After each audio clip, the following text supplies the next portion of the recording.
Hey y'all, so today I have a quick project that I need to get done. I've actually needed to get this done for a couple weeks. However, we've just been super busy with the house and I'm just now getting around to it. So today I am going to pre-sprout some ranunculus and anemone corms, and I'll kind of take you guys through the process and show you at least what my process is and what's worked for me in the past. So I have corms for both anemones and ranunculus. They're just a mix. I ordered them online and I thought it would be fun to just get a mix for the area that I'm going to be planting them out behind the garage, which if you're a follower of Linda and you came to my channel from Linda, you'll know that that used to be the potager. We haven't unveiled exactly what that will be back there yet, but hopefully soon. We're working on it. It's just going slower than we expected. So today I have the corms here in these two bowls that you see, and I have pre-sprouted them for 4 hours. It's important that you, pre-soak. It's important that you pre-soak them for roughly 4 hours, but important that you don't leave them in the water long enough for them to start to rot and get soft. So I like I said, I've soaked them for 4 hours. Here's a look at the corm. This is a ranunculus corm. So these started out super dry and really, really thin. When you soak them for 3 to 4 hours, they're going to double in size. You want to make sure they're not squishy, that they're kind of firm to the touch to make sure they're going to be viable. If you find that you have some squishy corms, you could try to plant them, but most likely you're probably not going to get much production out of those. So something else about the corms is these little, some people call them carrot legs. The carrot legs go down. The growth point is going to be here on top, so it's important that you put those down after you've pre-soaked them. So down here below, I have some pre-moistened media that I'm gonna be planting these in. So I'm gonna go ahead and get that done really quick and I'll show you the rest of the process.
So something else I should mention when you're planting these, it's not super important that you space them out accordingly. We're literally just throwing them in here. We're gonna throw some soil on top of them and we're gonna get them to pre-sprout.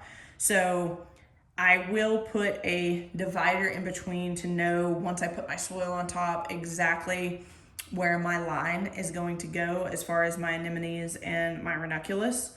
And yeah, so I'll get started on the anemones now.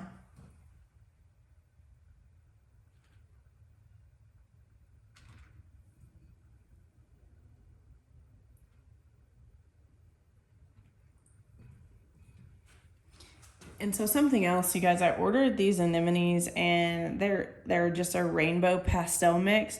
I'm used to anemones being more of like a teardrop shape. So I guess it'll be interesting to see kind of how these come up and if they sent me the right bulbs.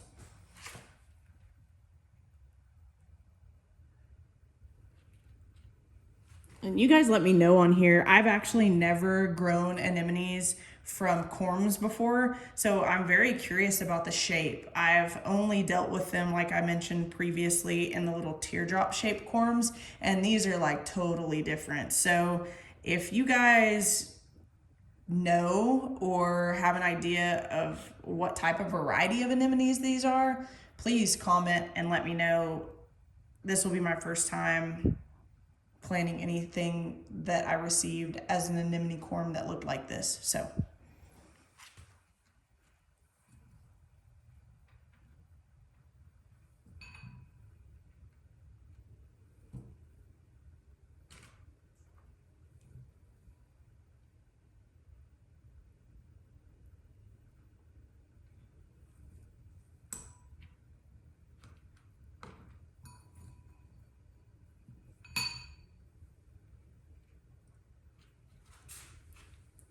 okay, and so I've got all the corms in, and now I'm just gonna fill it with soil.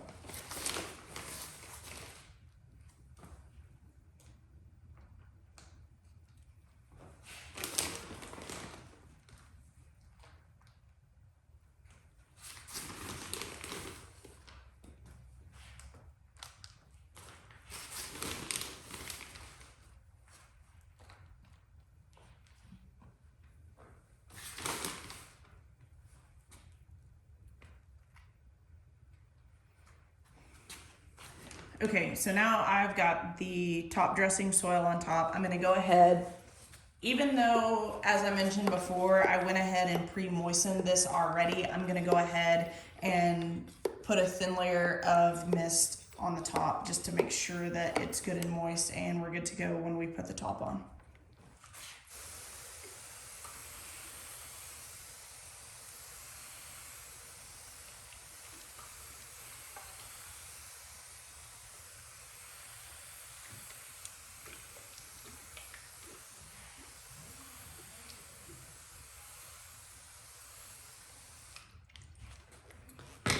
So I'm moistening this tray, keeping in mind that I do not have any drain holes. So I've got it moist where I want it. I'm gonna put a lid on top of it, and then I'm gonna store it in a cool, dry, dark place for pre-sprout.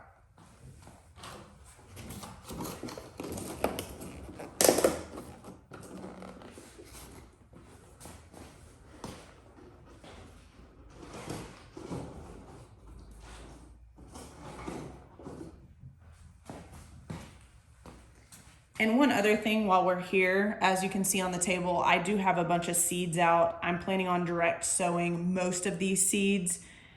I'm behind again with all of the house stuff, but thought I would show you guys the seeds that I have purchased and what I'm looking at planting. So I love Cosmos. I have a lot of Cosmo mixes here.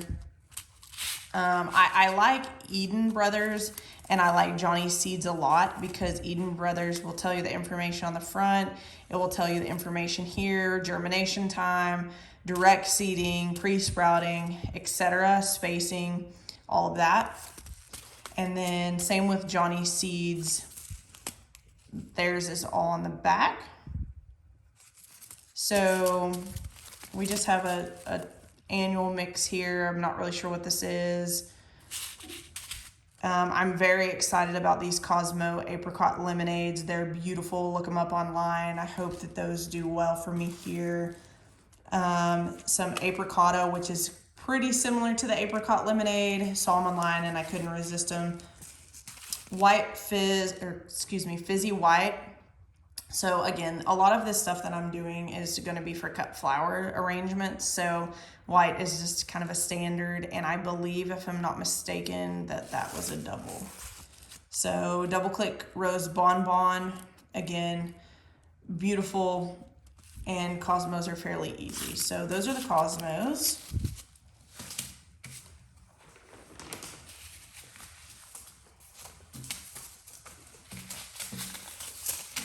I have some baby's breath that I purchased online.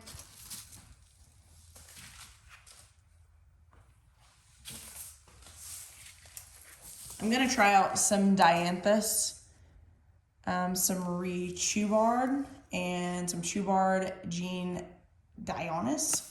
Excuse me if I'm pronouncing that wrong. So we are going to try those out and see how those do. Those will be a perennial in our area, so they won't be just for cut flowers, but once I have them up and going, they should be a perennial for us here in Zone 7.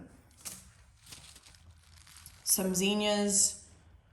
Again, this is something that I purchased online. I kind of wanted to do an experiment with some seeds that I know produce well and some seeds that you just purchased off the internet that may be a little bit cheaper. And so this is one of those, and we'll see how it goes.